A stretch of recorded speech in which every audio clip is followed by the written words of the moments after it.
dan kami akan mengeksekusi melalui PUPN. Kalau itu juga belum, kita akan bekerja sama dengan Bank Indonesia dan OJK agar tadi akses mereka terhadap lembaga-lembaga keuangan bisa dilakukan pemblokiran. Hari ini tadi, aset Tommy Soeharto, anak mantan Presiden Soeharto yang disita. Tommy dulu meminjam uang sebesar lebih dari 2 triliun rupiah. Uang itu sampai sekarang nggak pernah dikembalikan. Malah Tommy menjadi semakin kaya dengan adanya bantuan dari pemerintah itu. Satgas BLBI yang dibentuk Jokowi nggak mau tahu karena Tommy sudah pernah didudukan dan ditagih. Tapi tetap dia nggak mau bayar. Akhirnya aset Tommy di Karawang seluas 124 hektar disita. Salah satu yang gue suka dari Menteri Keuangan Sri Mulyani karena konsistensinya untuk menyelamatkan duit negara. Bahkan untuk urusan itu ia berani berhadapan dengan pangeran-pangeran cendana yang dulu dikenal sakti mandraguna. Sekarang misalnya Sri Mulyani sedang digugat oleh Bambang Trihatmojo atau Bambang Soeharto ke PT UN. Karena Bu Sri menetapkan Bambang untuk dicegah ke luar negeri. Menurut catatan Menkyu, Bambang masih punya utang kepada negara yang belum dilunasi. Jalan sunyi Jokowi yang bikin takjub. Harta Tommy disita, kekayaan cendana terus diburu. Jadi kian terang, mengapa Jokowi terus-menerus diamuk oleh para penjaga warisan. Yang terciprat lumpur duluan adalah cikeasnya SBY.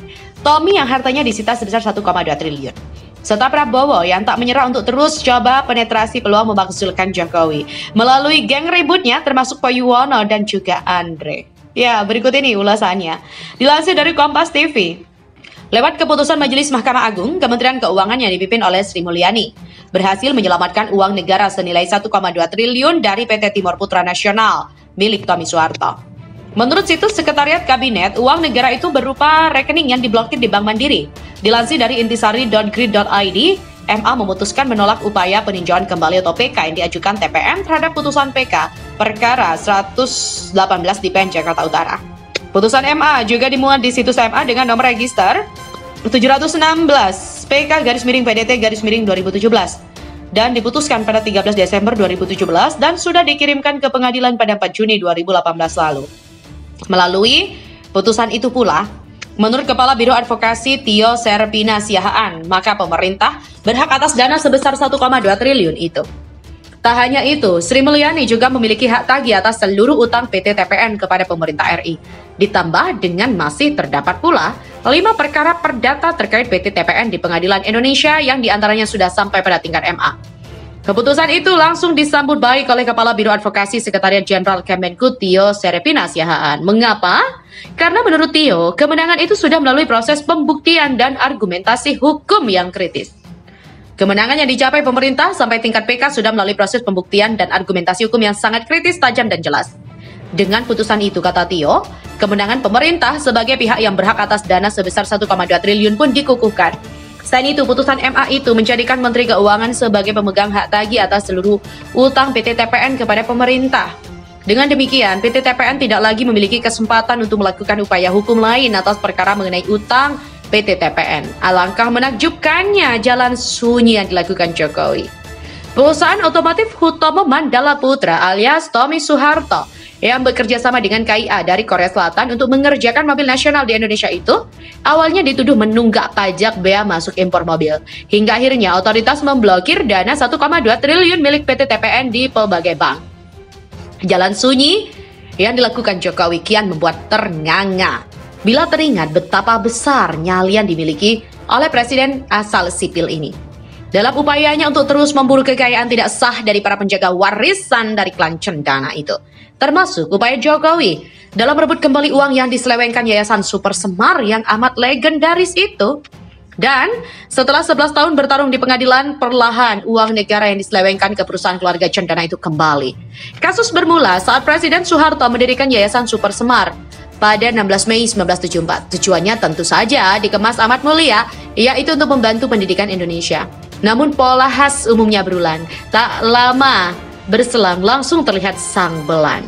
2 tahun berselang, Presiden Soeharto mengeluarkan peraturan pemerintah nomor 15 tahun 76 yang menentukan 50% dari 5% sisa bersih laba bank negara disetor ke Yayasan Super Semar. Berapa nilai dari sebuah PP era Soeharto?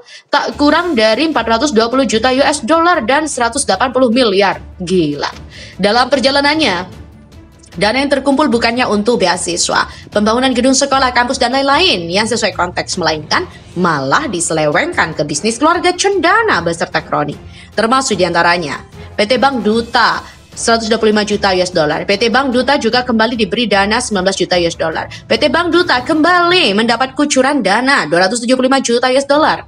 Sempati Air sebesar 13 miliar kurun 1989 hingga 97. Diberikan kepada PT Kiani Lestari sebesar 150 miliar pada 13 November 95. Diberikan kepada PT Kalhold Utama, Esam Timber, dan PT Tanjung Redep Hutan Tanaman Industri sebesar 12 miliar pada 1982 hingga 93. Diberikan kepada kelompok usaha Kosgoro sebesar 10 miliar pada 28 Desember 93. Singkatnya, pada Agustus 2015 lalu, MA memperbaiki dan memberikan vonis. Menghukum tergugat 2, Yayasan Super Semar untuk membayar kepada penggugat Republik Indonesia sejumlah 75% dikalikan 420 juta US dollar sama dengan 315 juta US dollar dan 75% dikalikan 185,9 miliar sama dengan 139,4 miliar. Demikian putusan Ketua Majelis Suwardi dengan anggota Mahdi Suroinda Nasution dan juga Sutoni Mohdali. Yayasan Super Semar tentu saja mengajukan perlawanan eksekusi pada 2016 yang kemudian dikabulkan oleh PN Jaksel pada 29 Juni 2016. Namun kembali ditolak MA pada 19 Oktober 2017 dan hingga di sini. Menurut MA, perlawanan eksekusi Yayasan Super Semar nebis indem. Sehingga putusan perkara Aquo nebis indem. Mulailah cendana dipreteli. Jaksa Agung Muda Perdata dan Tata Usaha Negara Kejaksaan Agung RI telah berhasil melaksanakan pemulihan keuangan negara dari beberapa rekening deposito giro rekening milik Yayasan Super Semar, Yayasan Beasiswa Super Semar di bank dengan total keseluruhan sebesar 241,8 miliar rupiah yang saat ini berada di rekening Pengadilan Negeri Jakarta Selatan dengan rekening RPL 175 PM, kata Kapus Penkum Kejagung Emrum. Langkah sunyi Jokowi tak sampai di situ. Diam-diam lewat Jaksa Agung, dia terus menuntaskan kasus itu. Salah satunya meminta eksekusi tanah dan gedung Granadi.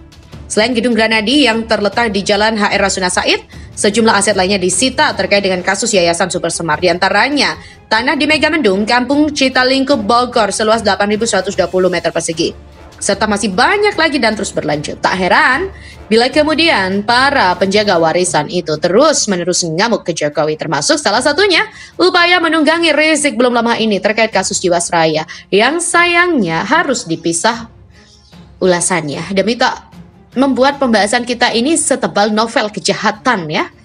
Yang jelas setelah ini menjadi makin terang dan amat jelas latar belakang tentang mengapa Jokowi terus-menerus diamuk para penjaga warisan, termasuk melalui para kadrun berkemasan agamis itu.